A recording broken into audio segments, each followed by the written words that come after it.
Hey guys, and welcome to the first video in the series that I hopefully will be making, which will revolve around the building of an inbuilt desk PC case. I'm sure you've seen several examples of them. I'll show you a few. Uh, but in any way, my old desk was kind of falling apart. I'm going to be moving houses, so I'll have some more room to play with.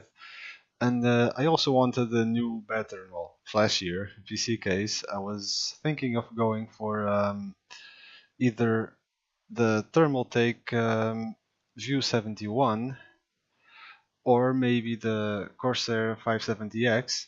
In the end, I kind of thought if I will go for that, I will pick the View 71 from Thermaltake. It looks a lot better, in my opinion. But it is a freaking monster of a case. It's a full tower. It weighs upwards of 20 kilos, and that is without any kind of equipment in it, any parts, anything. So that would have to be quite a sturdy desk, and it would have to be quite a bigger desk as well to fit the case on top of the desk, as opposed to on the floor where I have mine now, which is not ideal. But yeah, even though I'll have a bit more room to play with, that would be quite a big desk, and I honestly do not see any desks that I liked, so it just hit me. Why not? It looks a lot better. It's unique. It's better in pretty much every aspect. You have a lot of room to play with, to place upgrades, water cooling, LEDs, you name it. Uh, anyway, this video will be going mostly about the planning of such a thing, because I've watched a lot of videos of people building them, walkthroughs, building logs, journals, you name it, and a common element seems to be that things don't really go according to plan and you end up having to improvise. And also, I cannot start yet because I still have to move, so I kind of have to keep busy with something. So, my advice, even though I haven't done it yet, so it's not really expert advice, but my advice is plan carefully what you will need, where you will put which components, basic things like the shape of the desk. So, for starters, I would advise you to if you feel like it, to get an app slash program called Sketchup. It's free. You can use it on a browser. You can download the actual program. It's quite simple to use if you ever used anything like I don't know, Photoshop, whatever. You can make a 3D model of your desk, and that will give you the possibility to you can build the base desk. I will show you. This is the SketchUp program. This is just a empty file. You can build a little model of the desk, so to speak. This is one of the first ones I tried just to get familiar with the program. It's nothing specific. This is the second version that I was playing with.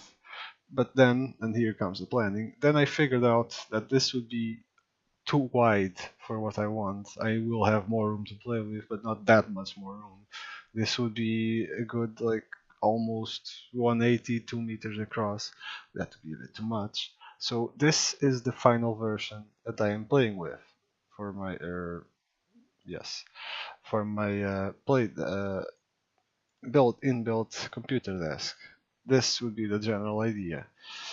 My first advice to you is to figure out the shape of the desk. As you saw, I started initially thinking of a sort of a shape like this that I have right now, but with an extra side here for a couple more fans and more space. That turned out not to be the best idea for me, for space reasons. So I went with this shape. You can have just a plain square rectangular desk and lower it a bit. In my case, I opted to have it at a normal height and have the actual platform where the computer will be with the glass on top higher. The monitor here, perhaps, maybe wall mounted. I'll have to see about that. I have not gotten that far.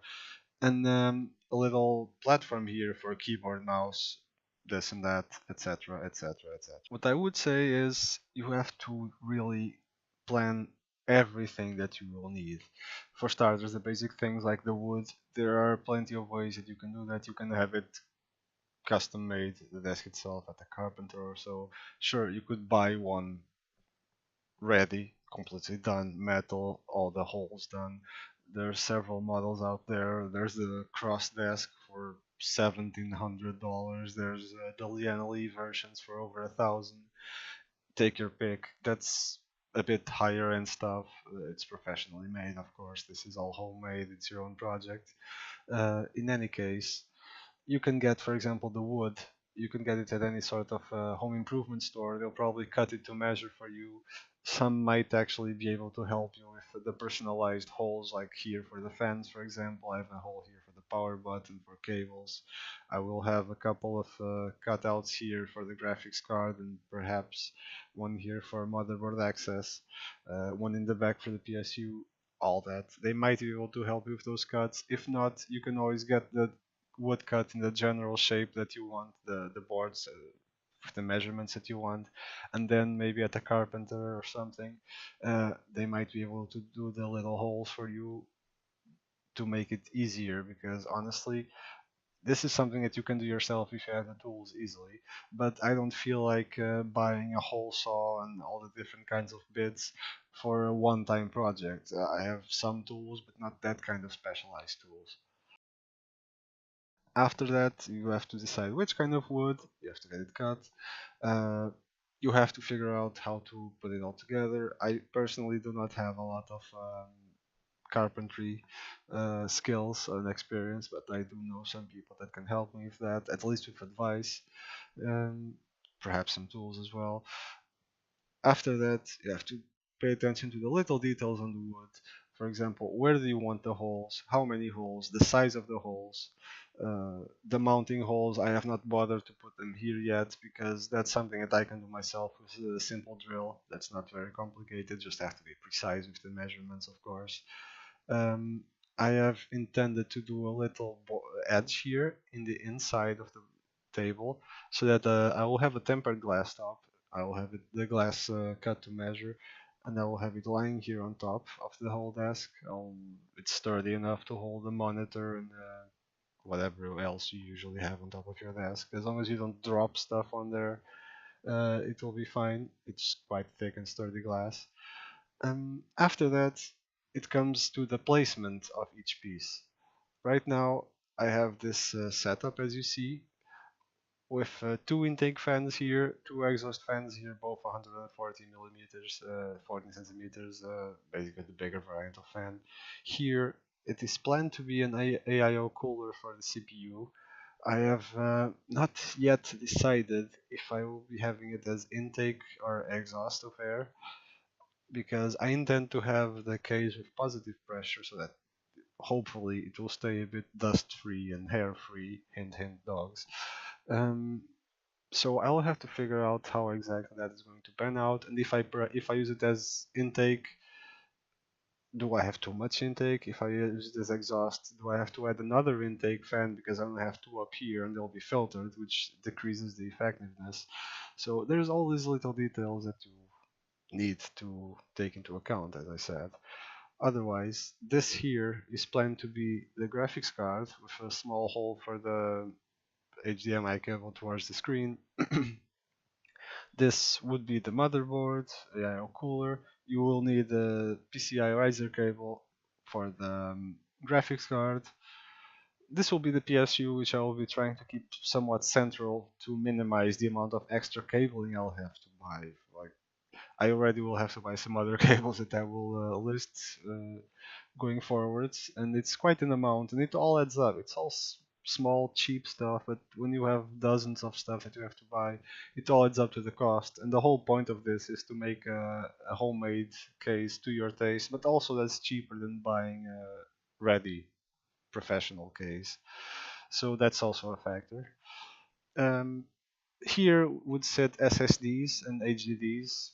I don't. This is just. It's not really very accurate, as you can see. They're not really lined up. But this is just so you get an idea of where it will be, of the distances between each part and all that. This would be the exhaust, as I said. Here on the left side, I was planning for perhaps an optical drive, a CD drive, but I might just get an external and have it on top of the desk, or go forward with this. I have not decided yet completely. And also an I/O panel with audio jacks, mic jack, and a couple USB ports, because otherwise you're going to have to run wires from the motherboard in the case. That's more holes, more wires.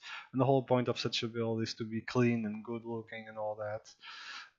I have here a small hole for the USB cables coming from the I/O with for the mouse, keyboard, and whatever else I want, phone charger perhaps. And this would be a small hole for a power button. Yes, you also need the custom power button. They're readily available, but yeah, you will need one. You will need also to take into consideration the lag support. I have some support here planned and here as well. And you will have to take in consideration that you cannot drill, all you can, but it's not the best option.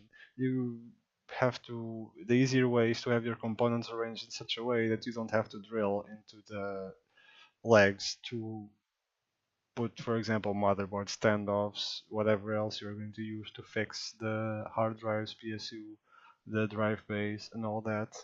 Which takes me to my next point, something that is also very important and can be quite challenging so far for me, is figuring out how you're going to fixate everything in place.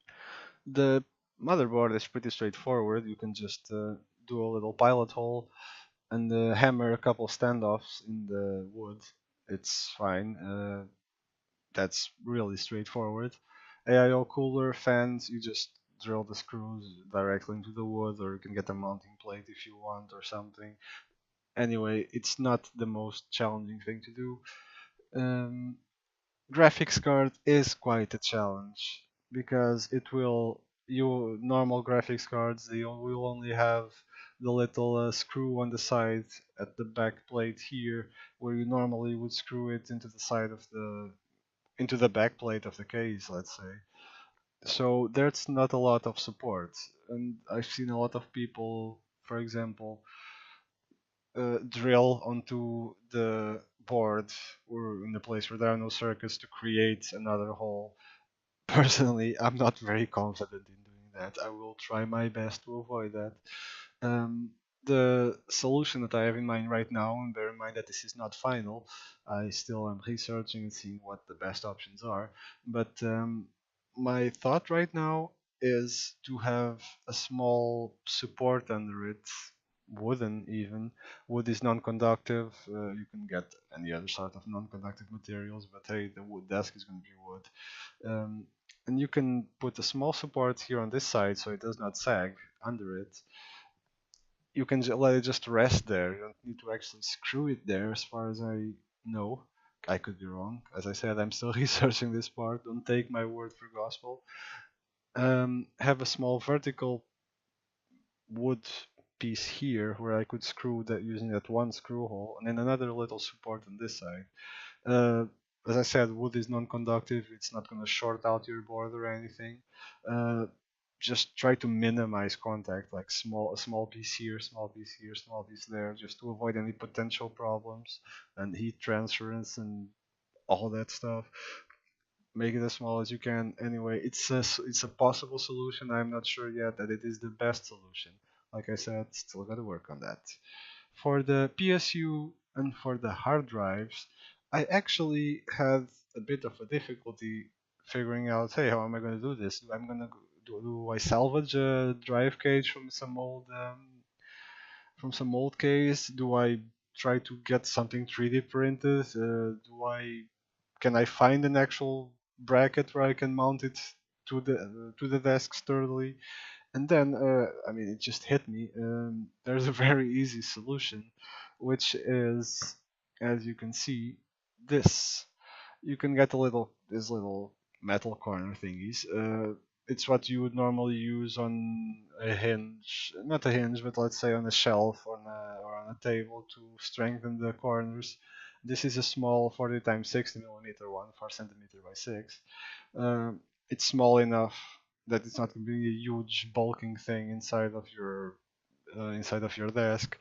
You can just use this for I will just use this for fixating the PSU in place with the bottom two screws. I'll just leave the rest loose because it's not like the table is going to be flopping around, jumping across the room or anything. It's going to be sitting in place. So it just needs to be somewhat fixed. Same for the hard drives and the SSDs.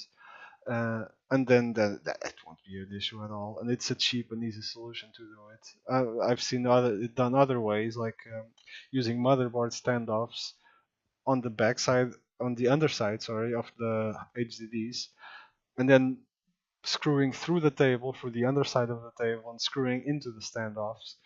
It's possible. It's probably a little bit more elegant, but honestly, it makes, in my eyes, it makes it a bit more difficult.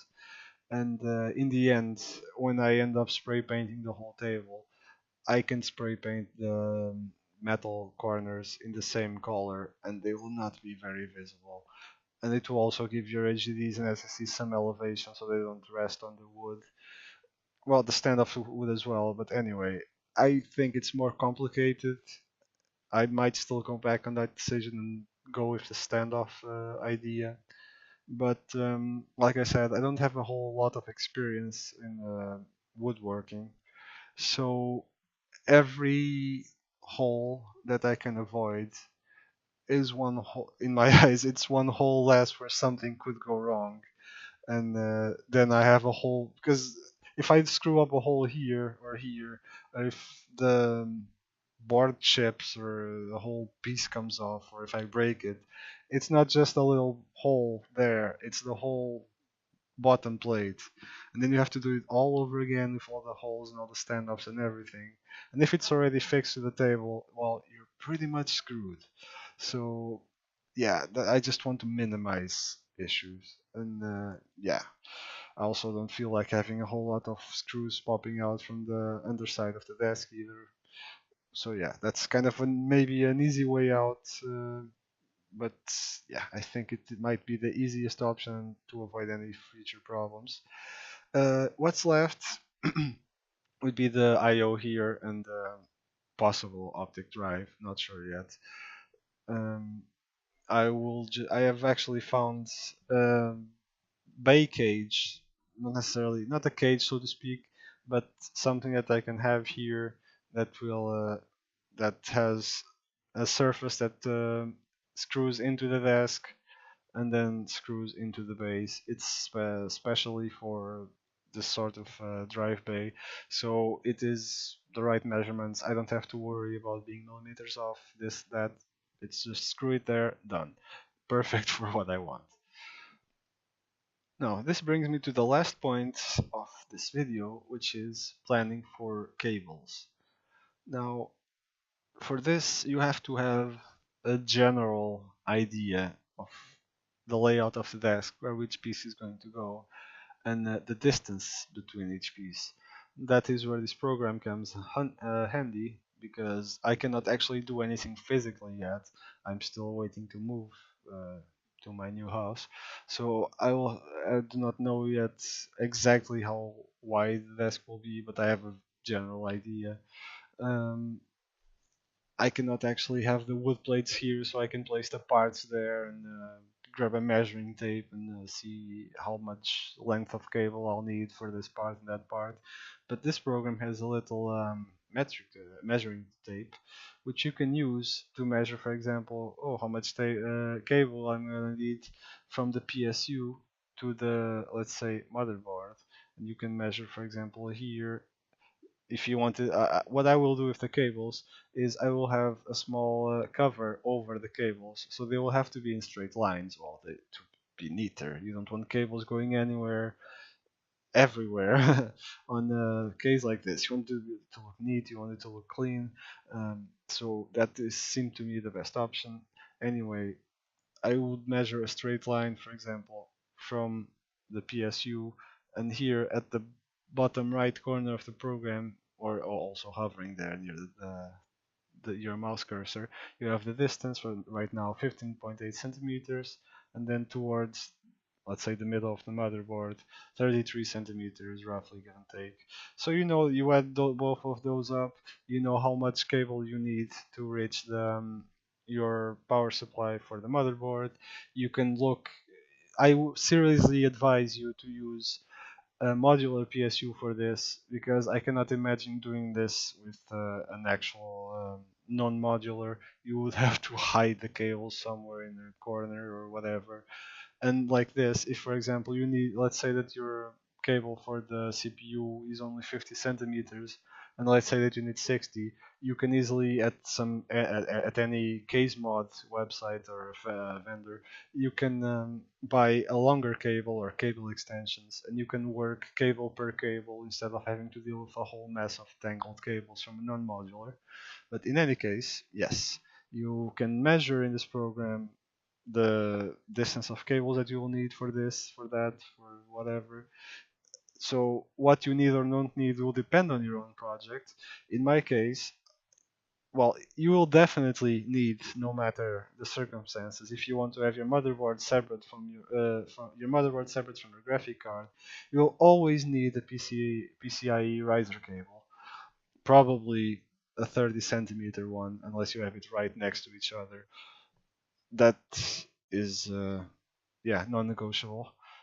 You'll also need almost for sure an extension for if you use a bay like I do here with the I/O. You will need extenders for the HD audio, for the USB ports towards the motherboard. You will need a SATA, probably longer SATA cables than you now have, because in my case right now this is going to be a good 70 centimeters, something like that. You'll also need the SATA cables for the hard drives and SSDs. In my design, they might actually fit the default ones, they might be long enough. You are going to need 4-pin extensions, most likely, for the fans here and here. These are close enough. You'll need a power button, and you'll need a 2-pin connector from the power button to the motherboard. In my experience, from what I've seen so far, the power buttons actually come without the connectors there, and they have to be soldered to the power button needs to be soldered to the 2-pin. And I don't have a lot of experience or equipment for soldering either, and quite honestly, I might try to learn how to if I delve any further into this whole case modding thing. But for now, I just want to dip my toes in this, get this desk done the simpler way possible, and I will learn that along the way as I have more time and a less overwhelming project, because there is a lot to think about this, a whole lot, a lot of problems, a lot of things that need solutions. You find a solution, and that solution brings with it two more different issues. So it's kind of overwhelming. So what I can simplify, I am simplifying, as is the case with the little hooks for the corners to hold the PSU on hard drives. So I am thinking that I might, when I order those parts, and I will order a lot of the cabling from the same store, I will message them and I'll ask if they can perhaps pre-solder them for me, so that I don't have to deal with that at the very least. And that's one more problem out the window. Now, one of the last parts that I will mention in this video today is a little, some sort of filter or protection to cover the holes that you drill, because you don't want dust. You want to minimize dust as much as possible. That's why going for a positive pressure build is important. That way you'll have more air going in the case, well, slash desk, than going out. And what that means is that whatever little hole that there is in your case, like the hole for the, let's say that there's a couple millimeters off here and there's a small gap, or the holes for the cables that you will have on that side there, all of that, whatever little hole there is in your case, there will be air coming out of there instead of air being sucked in, because the fans already suck in more air than the exhaust can take off, so there will be air escaping through here outwards. That means that whatever dust there will be outward, will be blown off a little bit, and there won't be new dust coming in, at least not much, because you'll have a filter on the grill here on the intakes, and here as well if these are intakes, which is also something I forgot to mention in the video, but you will need one. and well, you don't need one, but you definitely want one. You don't want this to be completely dusty and messy. And now for the last part of what you might need in this video, or what I will need at the very least, because what's the point of making a build like this if you're not going to make it flashy? You will need LED strips. I will go for LED strips here along the edges under this lip, so the glass will set on the top and it'll have LED along the edge to light my case. I will try to make it RGB to make it a bit more customizable. You can have a whole light showing there. It's freaking crazy. It might be. I'm kind of half expecting that it will be a bit too much, and I might have it turned off sometime. But I want the option to be able to do it. I want to make it as amazing as I can, obviously, because otherwise, what's the point? Which leads me to a point I had forgotten: planning the components, fans, uh, the LED strips, motherboard, graphics card. Some PSUs have also RGB Lighting, which I am not going for. I just bought a new PSU recently. I'm not going to replace it just for that, at least not yet. Some hard drives SSDs might have it. I actually have not looked into it yet, but it's also not my priority.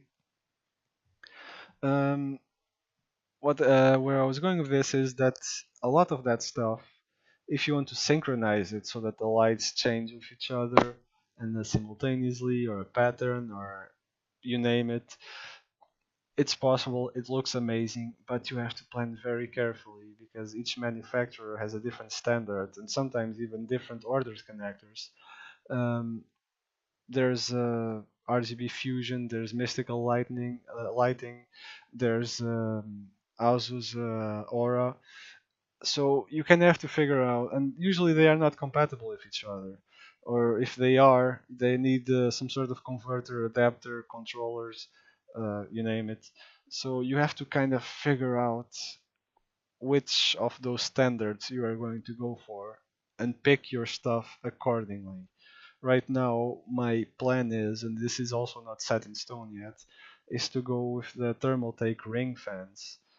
They look pretty damn amazing, better than any others I've seen, if you ask me. A lot of options. The lighting's amazing, the RGB is very impressive, but it is not syncable with a lot of things on itself. Thing is, there is a small controller that you can plug up to 9 fans, which is more than enough for my build, and that controller makes it compatible with a number of other standards. It makes it compatible with Aura from Asus. It makes it compatible with EVGA and MSI as well, I believe. So that gives you a bit of wiggle room on what motherboard you'll be having, what graphics card you'll be having, and so that the lighting on those will also be compatible with all the rest, and it can be synced. I don't have an Asus motherboard or graphics card yet, but in the future, when I do upgrade, I will definitely keep that in mind. Fingers crossed for a GTX 1180 and i7 900, 9700K, which do not have release days yet, but I'm keeping my eyes on them. But in any case, yes, that is another point that you need to keep in mind. And my advice is, before you even touch a tool or a plank of wood, or before you even order anything, figure everything out. Where you're going to put the legs on the table, what standards, what tools, how you're going to do it, what are you going to use to fix stuff, cables, how many cables, what length, everything. Figure everything out so you don't have any surprises, so you can plan, so you can know how much you're going to spend on this. Look for around you places where they cut tempered glass in the shape that you need. Wood, cutting the wood. If you have someone that can help you or not with the right tools, like a hole saw. If the home improvement store that you are most familiar with does it for you or not, all that. Those are the points. And yeah, that's about it for this video. I will do my best to keep a build log for this. I don't have a GoPro or any sort of wearable camera that I can use while I'm building it. I don't feel like having a hand on the phone behind me taping it either, or having to bother someone to tape it all for me. Um, so I will just do sort of a building log. I will take pictures and videos of it as I go, but not while I'm working. I'll just do a little bit, take a video of it, explain what I'm doing. I will fix another piece. I'll put the standoffs in there. I'll take a video and show you what it's looking like. But yeah, I cannot do a full video log of me working. I'm sorry about that. And also, do not expect the next few parts to be anytime soon. I still have to move houses. I still that's gonna take at the very least probably another month and a half. Still have to sort stuff out in the house, put stuff in place, little touch whatever touch ups I have to do. And this is so yeah, this is kind of on the back burner for now, but am definitely very interested in doing this project. If not, I will just grab the View 71. I will need a good desk for that, but that's I'm probably gonna get murdered for having a 20 kilo enormous full tower monster on my desk. But yeah, so yeah, this seems to be a better option than that. But that's definitely also an option. But yeah, that's just me. I get a project in my head. I just cannot stop until I get it done with. So I will be very disappointed if I cannot do this in the near future. If not now, it's definitely something I want to do. But in any case, don't expect the next part of this series to be soon. But it's definitely in the plans. So yeah, sorry for the long video. Sorry for the hesitation when talking, because I'm kind of thinking at the same time as I'm looking at the video and thinking, what else do I need to mention? I didn't actually make a plan, which should have been smart. Um, but yeah, anything anyway. In any case, I'll see you guys next time, and take care.